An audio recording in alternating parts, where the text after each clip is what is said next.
Good morning 9th class students. Today I'll going to teach you how to find equation of motion by graphical methods. Okay.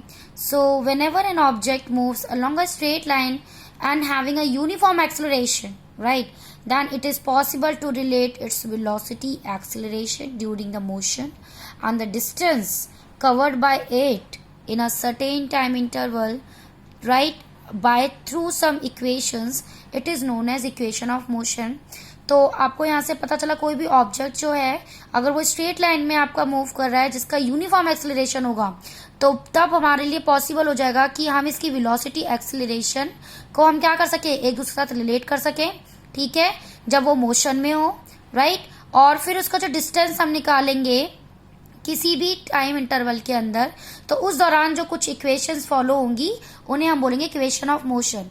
तो equation of motion आपकी three types of equation होती हैं. पहली equation आपकी v is equal to u plus a t. Second equation is your small s is equal to u t plus half a t square. And third one is your 2as is equal to v square minus u square.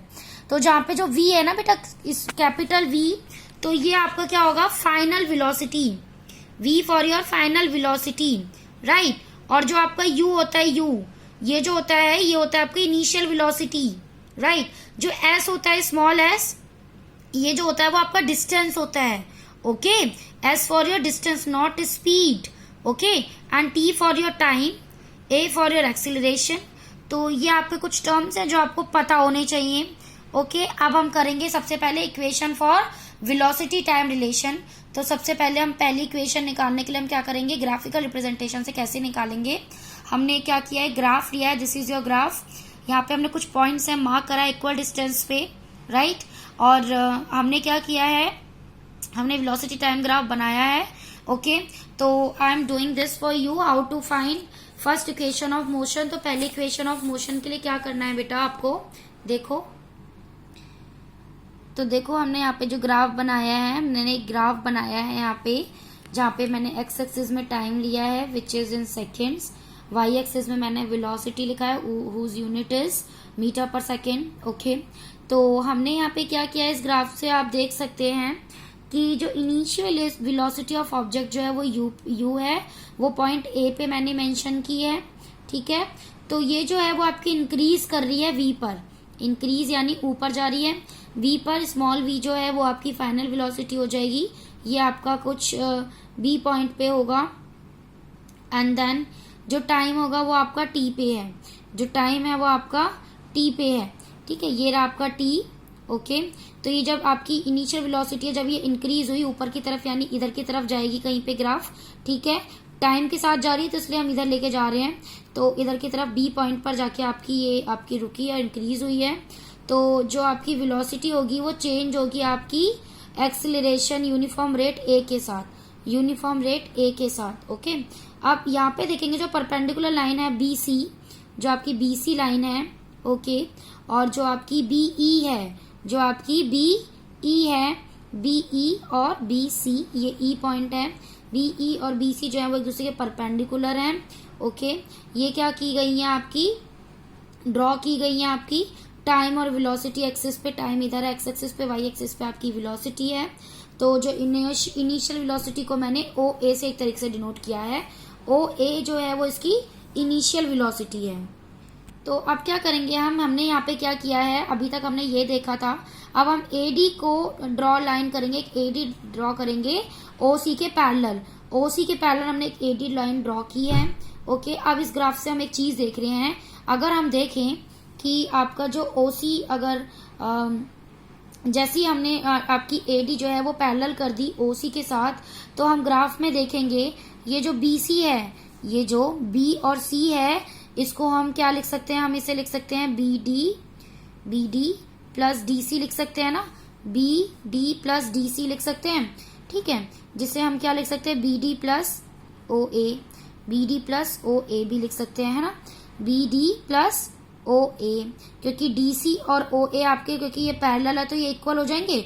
तो मैंने क्या किया है, DC को interchange किया है ए ओ से, right. ओ ए या ए ओ बात एक ही है. तो मैंने डीसी की जगह रिप्लेस कर दिया मैंने O A, because DC is equal to your, यहाँ पे डीसी जो है वो इक्वल टू क्या है, ओ ए. ओके तो इसलिए मैंने बी डी प्लस ओ ए किया। ओके अब क्या करें, अब यहाँ पे हमें वैल्यू पुट करनी है जो हमने ये लिखी है ना यूवी, तो हम क्या करें, बी सी की जो वैल्यू है इसे पुट करो यू से, मतलब सॉरी वी से, फाइनल वेलोसिटी है ना बी सी तो हमारी। ओके और जो हमारी आपकी ये वाली वैल्यू थी जो हमने इसके अंदर पुट करी, बी जो हमने इसमें पुट करी है B C is equals to V, और एक वैल्यू आ जाएगी हमारी आपकी बी सी की जगह पे हमने और क्या निकालना है, बी डी। तो बी डी की वैल्यू हम क्या ले लेंगे बेटा, बी डी के लिए नहीं, अभी पहले ओ ए के लिए देखेंगे। ओ ए की वैल्यू हम ले लेंगे क्या, यू। बी सी की वैल्यू हम ले लेंगे वी, और ओ ए की वैल्यू ले लेंगे यू, क्योंकि इनिशियल यानी स्टार्टिंग पॉइंट यू से हो रही है, और बी सी यानी आपकी पॉइंट यहाँ पे एंड हो रही है ना इधर, तो ये वी हो जाएगा। ओके अब क्या करो, अगर हम यहाँ पे देखें B C is equal to हमारी B D plus D C आ रहा था, तो B D plus D C और ओ ए आपका सेम है, तो हम क्या करेंगे, बी सी की जगह पे लिख लो बी, वी की जगह वी लिख लो, और is equal to B D अभी हमें कुछ नहीं पता है, ठीक है, प्लस आप क्या करें, ओ ए की जगह पे आप लिख लो यू, ओ ए की जगह पे आप क्या लिख लो यू। इस इक्वेशन में मैंने वैल्यू पुट करी है।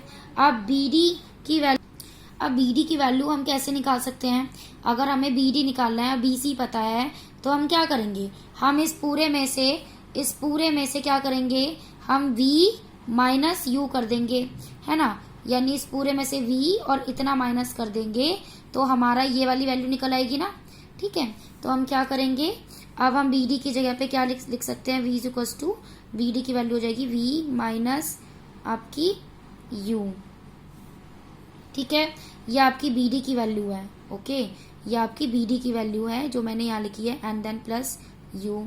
ओके अब यहाँ पे आपको एक चीज पता चली है कि B D is equal to क्या है, v माइनस यू, इसको कोई इक्वेशन लिख दो 1। ओके अब क्या करो, जैसे हम वेलोसिटी टाइम ग्राफ को देखते हैं तो हमें एक्सेलरेशन भी पता चल रहा है। एक्सेलरेशन क्या है हमारा, एक्सेलरेशन इज इक्वल टू आपका होता है change in velocity upon time, तो चेंज इन वेलोसिटी, रुके मैं शॉर्ट फॉर्म में लिख रही हूँ, अपॉन टाइम। ओके तो चेंज इन वेलोसिटी हमारा क्या हो जाएगी, बी डी, अपॉन टाइम क्या जा रहा है हमारा, ए डी। ओके अब बी डी को हम बी डी लिखा रहने देंगे, और बी डी की जगह हम बी डी लिखा रहने देंगे। वेलोसिटी की जो चेंजिंग हो रही है वो v माइनस यू तो हो रही थी, तो बी डी है, अपॉन टाइम तो ए डी है आपका टाइम, ए डी आपका टाइम है, तो ए डी को हम क्या लिख सकते हैं, ओ सी भी लिख सकते हैं ना, A D parallel to O C यानी इक्वल है, तो ये हम ए डी की यहाँ पे लिख देंगे ओ सी, ठीक है। तो यहाँ से एक चीज तो पता चली कि B D is equal to B D upon O C, B D upon A D. Okay अब हम यहाँ से हम क्या करें, सब्सटीट्यूट करेंगे, substitute O C is equal to small T, इस ओ सी को हमने क्या ले लिया, स्मॉल टी, क्योंकि ये टी था ना, ये टाइम ही तो है। तो अब हम क्या करेंगे, यहाँ पे हम लिख देंगे A is equal to B D upon small T, right. तो ए की वैल्यू क्या हो जाएगी बेटा, यहाँ से आपकी मतलब सॉरी बी डी की वैल्यू हो जाएगी हमारी क्या, ये टी हो जाएगा, इसके साथ मल्टीप्लाई हो जाएगा, तो B D is equal to A into T. Okay तो ये इस इक्वेशन को दे दो सेकेंड, ठीक है। अब इन दोनों इक्वेशन को देखो, फर्स्ट और सेकेंड, बी डी की वैल्यू v माइनस यू पे छोड़ी थी, और एक बी डी की वैल्यू ए टी आई है, ठीक है। इन दोनों कंपेयर कर देंगे, ऑन कंपेयरिंग बोथ, जब हम दोनों कंपेयर करते हैं, कंपेयरिंग तब कब करते हैं जब हमारे पास कोई भी दोनों जो वैल्यूज हैं वो सेम आती है, कोई भी लेफ्ट हैंड साइड या राइट हैंड साइड, ठीक है। तो बी डी है यहाँ पे भी, बी डी यहाँ पे भी है, ठीक है, ये तो हम एज इट इज लिख देंगे। अब v माइनस यू लिख दो यहाँ पे, v माइनस यू, और यहाँ पे क्या है 80, तो ये हमारी पहली इक्वेशन आ गई, ठीक है। अब इसको क्या लिख सकते हैं हम इसको लिख सकते हैं इस v, ये माइनस इधर जाके प्लस हो जाएगा, तो 80 प्लस यू, तो ये हमारी फर्स्ट इक्वेशन ऑफ मोशन आ गई। Okay first equation of motion. I hope you have cleared this, right? But in any case, if you find any difficulty, you can leave the comment and you can ask me again. Okay, now the rest of the two equation we're going to discuss in our next video, so wait for it, and thank you class.